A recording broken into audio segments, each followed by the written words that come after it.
Hello everyone, আজ আমি তোমাদের কাছে চিকেনের একটা দারুণ স্বাদের রেসিপি নিয়ে চলে এসেছি। রেসিপিটার নাম হলো হায়দ্রাবাদি চিকেন। দেখো, আমি সমস্ত উপকরণ একদম রেডি করে নিয়েছি, তো তোমরাও দেখে নাও কি কি লাগছে।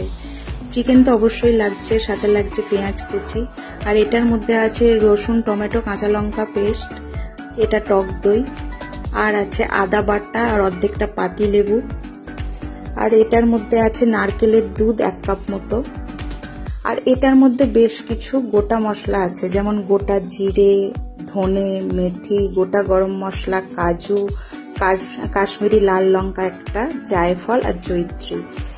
এই জায়ফলটা আমি পুরোটা দেব না, অর্ধেকটা দেব। তো এইগুলো আমি এখন সমস্ত এই গোটা মশলাগুলো একটা কড়াইয়ের মধ্যে হালকা লাল করে ভেজে নেব। দেখো, কড়াই গরম করে এবার আমি এই গোটা গরম মশলাগুলো দিয়ে হালকা ভেজে নেব। নিয়ে এটা একটা মিক্সিতে পেস্ট বানাতে হবে ড্রাই। এবার ওই গরম কড়াইয়ের মধ্যে রিফাইন তেল দিয়ে দিলাম পরিমাণ মতো, দিয়ে এখন তেল গরম হতে আমি পেঁয়াজ কুচিগুলো দিয়ে দিলাম। পেঁয়াজ কুচিগুলো তাড়াতাড়ি নরম হয়ে যাওয়ার জন্য আমি কিছুটা নুন দিয়ে দিলাম। এবার এদিকে আমি এই গোটা মশলাগুলোর একটা পেস্ট বানাবো।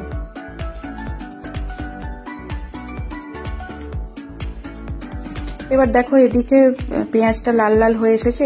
এবার আমি এর মধ্যে একে একে বাটা মশলাগুলো দিয়ে দেব। আদা বাটা আর এই টমেটো রসুনের পেস্টটা দিয়ে নাড়তে থাকবো যতক্ষণ না তেল ছেড়ে বেরিয়ে আসছে মশলা থেকে। এটার মধ্যে কিন্তু কোনো হলুদের ব্যবহার হবে না, হলুদ ছাড়াই হবে রান্নাটা। তারপর আমি এটার মধ্যে একে একে চিকেনের পিসগুলো দিয়ে দেব।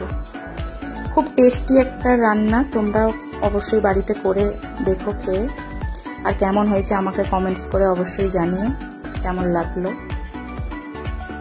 এরপর আমি এটাকে ঢাকা দিয়ে সিদ্ধ হতে দেব। তারপর দেখো, কিছুক্ষণ পর আমি ঢাকা খুললাম, চিকেন থেকে বেশ কিছুটা জল বেরিয়ে এসেছে। এরপর আমি এর মধ্যে টক দইটা দিয়ে দিলাম, দিয়ে আবারও এটাকে মিক্সড করে ঢাকা দিয়ে সিদ্ধ করতে দেব কিছুক্ষণের জন্য।